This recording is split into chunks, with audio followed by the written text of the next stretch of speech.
یک حسی نوبتی برای هواداران شهر محمد یاون، آنانی که گاو و مال قطعی سر کار دارند. یا سیراج گفتنی برادر یاده خانه جینک داره، خیلی گاو و مالش هم از زیاد نمیشه، یا بقه میخواه. навор сохташудагии бо дастгирии сайти 1xbet дариҷа коэффициентҳои зиёд ва бонусҳои гуногуна меёбем ки силкаш дар комментария. ҳамчунин агар бо промокоди ёвонӣ шумо регистратсия кунед барои пардохти аввалинтон 6500 рубл бонус медиҳанд. یک حسی نوبتی برای هواداران شهر محمد یاون، آنانی که گاو و مال قطعی سر کار دارند. یا سیراج گفتنی برادر یاده خانه جینک داره، خیلی گاو و مالش هم از زیاد نمیشه، یا بقه میخوره.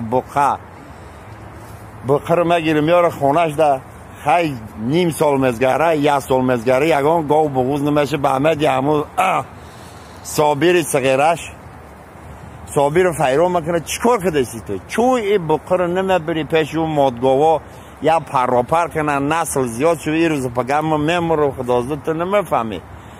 گفته اوتو نمیکنه بله.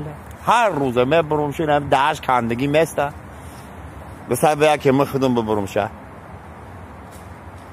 براتم بقه رو میگیره دایی داری هل میبره. مادگاو میره. این خمیسته نمیشه. میای خلدل یا عرق میگیره میره یا 50 میزنه نمیشه. 100 میزنه نمیشه. 200 میزنه نمیشه. بیچاره زایبه دایجا میشه عبد میشه خودش مست میشه نمیدونه چیکار کنه. نگاه میکنه ایسنی حوالی ده کراپی ببرم دیگه. کراپی یعنی گلای خاردار.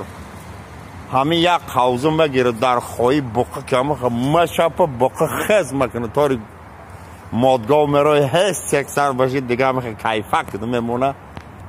بقه رو میگیره بقه افگارباد انا خیلی کلاویده خانم سای صغیرش میپرسه پدر چی گفشید؟ این همه خشید. این همه خشید. بیزنسی نو صغیره دیدم نمیشه کراپی ورده رویدم در خواهی گوزدم ای پراپر رو میبینی ای سکس میبینی نه که آچتگام کار رکه که آچت نفهمه که من کراپی وقتی در خواهی گوزدم.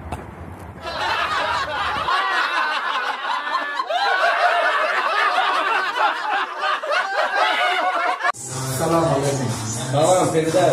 Браджон, я гражданин Республики Таджикистан, меня зовут Али. Что хочешь мне сказать? Алиджон. Алиджон. Что хочешь мне сказать? Алиджон. Ага. Скажи, Йовона, дуст медору.